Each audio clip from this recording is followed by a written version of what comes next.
Mesdames et messieurs, bonsoir. C'est le rendez-vous tant attendu. Ça fait plusieurs semaines que des commentaires, dans vos commentaires, que dans vos questions, dans vos messages privés, vous l'avez tous réclamé. Lui, oui, Mohamed Sifawi, le journaliste franco-algérien, auteur de plusieurs enquêtes parues récemment sur les dessous de la crise entre Alger et Paris, des enquêtes qui ont soulevé une énorme tempête. Lui, l'homme dont on accuse qu'il est devenu aujourd'hui un sans-corps défendant l'un des éléments déclencheurs ou aggravants de cette crise. Alors, Abdou Sammar, qui reçoit Mohamed Sifawi, je comprends pas pourquoi il n'a pas changé de prénom, lui, comme Axel du Mac, là. Parce que ça doit être très très lourd pour lui. L'ami du CRIF, qui passe son temps au CRIF, c'est l'Algérien de service, pour pas dire autre chose.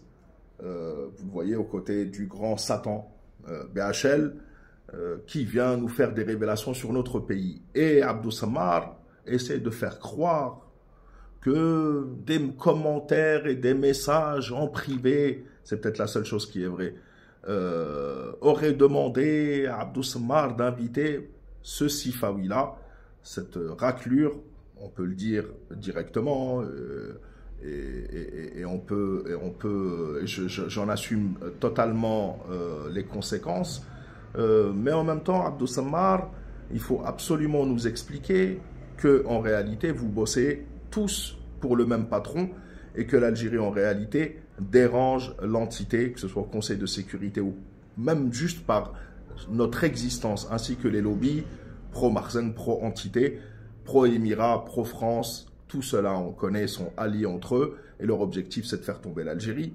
Oui, parce qu'on n'oublie pas que Abdou Sammar a exactement les mêmes employeurs, I24, etc. D'ailleurs, il avait fait une vidéo. Il a été condamné d'ailleurs pour avoir fourni des informations qui ne concernent que l'Algérie à l'entité. Et on comprend bien pourquoi il faut absolument abattre l'Algérie. Alors, je vous rassure, Abdou Sammar et son pote Sifawi, les seuls que vous pouvez convaincre, ce sont ceux qui n'ont pas besoin d'être convaincus, c'est-à-dire les anti-Algérie, etc. Personne ne vous prendra au sérieux, vous êtes à la solde de l'entité, et la preuve, ce sont les déclarations de Mohamed Sifawi, hein. Je vous laisse les lire tout seul. Ou bien alors, voilà ce qu'on peut lire depuis des années, c'est-à-dire que Sifawi, il a juste reçu une nouvelle mission. Surtout que Sifawi, donc Sifawi, tout comme Abdou Sammar, et plutôt Abdou Sammar avec Tahkout et l'ancien Aïssaba, etc., Mohamed Sifawi est très attiré par l'odeur de l'argent et il est mis en examen et il est mis en cause dans l'affaire des fonds Marianne. Mohamed Sifawi, le consultant fantôme de l'association française des victimes de Terreau. Et Mohamed Sifawi, c'est bien sucré. On voit bien les amis du CRIF, c'est toujours les mêmes, hein, de Julien Drey, c'est toujours les mêmes affaires. Un peu d'oseille, et je pense que pour sauver un petit peu ce qui peut être sauvé pour lui, c'est-à-dire ce qui compte pour lui, c'est de s'en mettre plein les fouilles et de casser de l'Algérien. Il s'est mis à faire, je n'ai même pas vu quelles sont soi-disant ses révélations, j'ai juste vu qu'Abdou Sammar lui a offert une grande tribune pour qu'il vienne cracher son venin, mais comme je vous l'ai dit, rien d'étonnant. La télévision algérienne a fait un petit reportage sur lui et je vous laisse la regarder et je vous dis à ce soir, Inch'Allah, pour un live, on parlera de plein de sujets. La patrie ou la mort, nous vaincrons. Je vous laisse écouter le reportage de la télévision algérienne. Continue d'être au centre du discours haineux de l'extrême droite française, nostalgique du passé colonial de la France. Une mouvance qui instrumentalise des journalistes et des youtubeurs qui propagent depuis plusieurs mois leur venin contre leurs compatriotes. Leur jeu est démasqué, notamment à la faveur de la contribution d'Algérie patriotique signée Moukran Hafsi. Plus de détails avec Yamina Saïchi.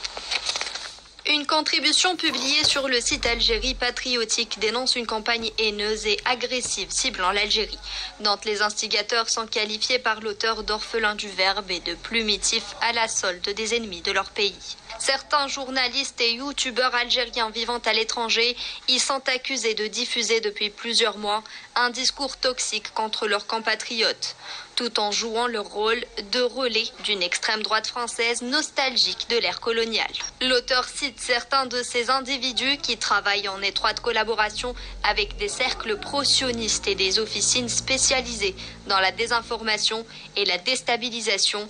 Il les accuse d'islamophobie et d'avoir justifié les massacres d'enfants à Gaza au nom de la légitime défense, tout en se rangeant derrière des organisations terroristes dans un soutien assumé au sionisme.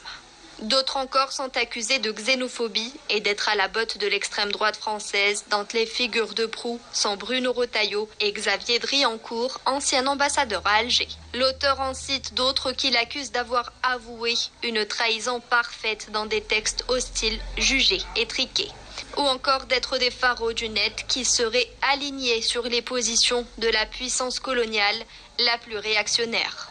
L'auteur conclut que toutes ces attaques, quelles qu'en soient les sources, Paris, Rabat ou ailleurs, convergent vers un même objectif, servir les intérêts de l'entité sioniste en ciblant l'Algérie et ses positions fermes et nobles concernant les causes justes et à leur tête, la cause palestinienne.